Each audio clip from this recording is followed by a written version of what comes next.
pwede sabihin na, or nagsisinungaling tayo, kung sasabihin natin na mahal natin ang Diyos, pero may kagalit tayo yung kapwa natin.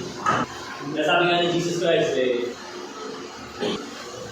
ano man ang ating gawin sa ating kapwa, ay ginawa niya rin sa akin.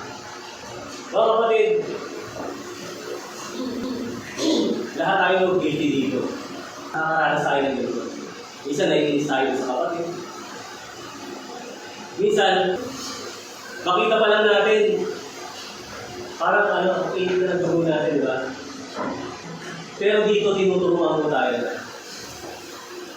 kung talagang mahal natin ang Panginoon, mamahalin din natin yung kapwa natin.